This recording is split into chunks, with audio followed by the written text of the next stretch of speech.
إنا لله وإنا إليه راجعون. في هذه اللحظات يعني الوقاية المدنية كتستعن بالقناني ديال الأكسجين من أجل إخراج هذا الشاب أو هذا السيد اللي تلقى في هذه البلاصة، فنسأل الله الرحمة ونسأل الله المغفرة. إنا لله وإنا إليه راجعون. في هذه اللحظات في هذا البث المباشر والعاجل مباشرة من عين حرودة بكثرة القوة ديال الرائحة ديال اللي كاينة تماك، الرائحة يعني اللي ديال التحلل، يعني ما قدروش أنهم يدخلوا في استعنوا بقناني ديال الأكسجين، فنسأل الله الرحمة ونسأل الله المغفرة. إنا لله وإنا إليه راجعون. مباشرة من مدينة عين حرودة بضواحي الدار البيضاء، يعني بالقرب من شاطئ النحله بعين السبع. في هذه اللحظات بمنطقه بالوما لقاو واحد السيد يعني في هذا الخلاق في هذه البلاصه، لقاو انه ملأمن ادى امانته السيد، يعني لقاو في هذا الخلاق الهيئه ديالو كتبين انه متشرد. في هذه اللحظات العناصر ديال الدار الملكي مشكور يعني يدخلوا على الخط يعني من اجل اخراج يعني من اجل اخراج ديالو، فنسال الله الرحمه ونسال الله المغفره. الرائحه يعني الرائحه قاصحه بزاف. لا حول ولا قوة إلا بالله العلي العظيم. لا حول ولا قوة إلا بالله العلي العظيم. لا حول ولا قوة إلا بالله العلي العظيم. يعني هذه المأساة، هذا المشهد الصادم مباشرة من منطقة بالوما في هذه اللحظات، يعني الدرك الملكي والوقاية المدنية استعنوا بالقناني ديال الأكسجين من أجل الإخراج ديالو ومن أجل النقل ديالو نحو مستودع الأموات. كذلك يعني غيتم التشريح على مرض التشريح الجثة ديالو من أجل معرفة الأسباب والدوافع مورا الشيء اللي واقع. فنسأل الله الرحمة ونسأل الله المغفرة. مباشرة من مدينة عين حرودة بالضبط منطقة بالوما في هذه اللحظات. مشاهدين أوفياء، مشاهدين ديال لايف، إنا لله وإنا إليه راجعون. إنا لله وإنا إليه راجعون. العمر ديال السيد تقريبا حوالي 60 سنة، ساكن في هذه الخلا، ساكن في هذه البراكة، يعني اللي كتوصل يعني الناس ديال كازا، الناس ديال عين حرودة، الناس ديال المحمدية كتدوزوا عليها يوميا، خصوصا أنهم كيدوزوا ما قدروش أنهم يصبروا، الرائحة قوية بزاف.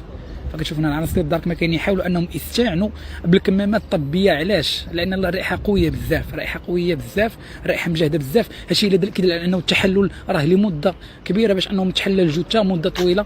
فاليوم تم الاكتشاف ديالها لانه فاش كتلقى الرائحه يعني كتكون متحلل داكشي بزاف. إنا لله وإنا في هذه اللحظات مشين أو في يعني غيتم الإخراج والنقل ديالو. نسأل الله الرحمة ونسأل الله المغفرة. إنا لله وإنا إليه راجعون. في هذه اللحظات مشين أو في يعني غيتم النقل ديالو نحو مستودع الأموات. لا حول ولا قوة إلا بالله. لا حول ولا قوة إلا بالله. لا حول ولا قوة إلا بالله. دابا راهم خارجين في هذا الصاك. نسأل الله الرحمة ونسأل الله المغفرة. إنا لله وإنا إليه راجعون. إنا لله وإنا إليه راجعون. إنا لله وإنا إليه راجعون. نسأل الله الرحمة ونسأل الله المغفرة. عناصر ديال الوقاية المدنية في هذه اللحظات كيف كتشوفوا بسبب القوة ديال الرائحة فغيتم النقل ديالو.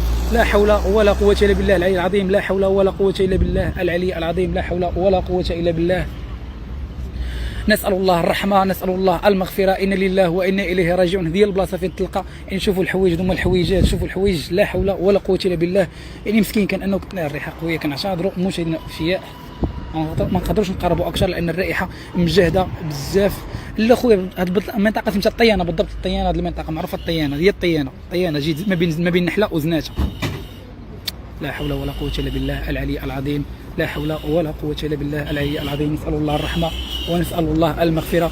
يعني الشكر لعناصر الوقاية المدنية اللي دخلوا رغم القسوة، رغم الرائحة النتنة اللي كانت، فعناصر الوقاية المدنية راهم دخلوا وحاولوا أنهم يخرجوه رغم أن الرائحة اللي كانت مجهدة بزاف، لدرجة أن عناصر الدار الملكية يستعنوا بالكمامات الطبية من أجل يعني التجاوز لهذه الرائحة المجهدة بزاف. فنسأل الله الرحمة ونسأل الله المغفرة. شوفوا شنو نلقاو هنا. هذه الحويجات ديالو مسكين الله يرحمه في هذا النهار، هما الحويجات ديالو. لا حول ولا قوة إلا بالله. الحويجات ديالو مسكين الله يرحمه في هذا النهار، يعني الله يرحمه في هذا النهار، الله يرحمه في هذا النهار، الله يرحمه في هذا النهار. كنتمناو من الناس اي واحد شاف هذا اللايف، اي واحد شاف هذا انه بارطاجي انه يدعي معاه بالرحمه ويدعي معاه بالمغفره. هما الحويجات اللي بقاو، هما الحويجات ديالو كيحاولوا انهم يقلبوا فيهم في هذه اللحظات. ما عرفناش شنو هو كاين، ما عرفناش شنو يقدر يوقع، ما عرفناش كاين شي معطى، ما كاين، ما عرفناش. مجموعه ديال الاجوبه التحقيق غادي يكشف عليهم، يعني التحقيق والبحث غادي يكشف عليهم. فنسال الله الرحمه ونسال الله المغفره. مباشره من شاطئ الطيانه يعني اللي جاب القرب ما بين النحله وزناتة في هذه اللحظات. إنا لله وإنا إليه راجعون. إنا لله وإنا إليه راجعون. هذه البلاصه اللي تلقى فيها هذا السيد استعمار ديالو حوالي 60 سنه، تلقى في هذه الخلا، تلقى في هذا البوست ديال الضوء المهجور، هذا البوست القديم. هذو هما الحويجات ديالو، هذه الحاله ديالو. فهذه حاله ديال اي واحد متشرد، فهذه الحاله اللي ما نبغيو حتى شي واحد متشرد، حتى شي واحد متشرد ما نبغيو له هذه الحاله. فنتمنوا ليه الرحمه ونتمنوا ليه المغفره. وإنا لله وإنا إليه راجعون. غادي نقولوا غير إنا لله وإنا إليه راجعون. الله يرحمه في هذا النهار، الله يصبر الاهل والعائله ديالو. عناصر الدار الملكي في هذه اللحظات يعني كيقوموا بالبحث والتحريات يعني من اجل الوصول يفك اللغز لهذه الوفاه. واش وفاه عاديه؟ واش وراء شي حد؟ مع ان الاحتمال الكبير انه كيشير انها وفاه عاديه. السيد كيشير انه متشرد. يعني كنشوفوا الصلايه، كاين الصلايه ديالو، كاين الحويجات. حول ولا قوة إلا بالله العلي العظيم، لا حول ولا قوة إلا بالله العلي العظيم. مباشرة في هذه اللحظات عناصر الدرك الملكي بمنطقة بالوما، المركز القضائي عفوا المركز الترابي ببالوما تحت إشراف القائد المركز، يعني كيقوموا في البحث والتحريات ديال هذه الوفاة. تلقات دابا ما نشوفوا الحويجات هنا، راه دورها الحويجات ديالو ما انت هادشي كيبين انه يعني سيد متشرد، سيد غالبا انه وفاة ديال الله. فلا حول ولا قوة الا بالله العلي العظيم. نسأل الله الرحمة ونسأل الله تليفون هنا كاين شي لقاو التليفون ديالو، هنا لقاو التليفون.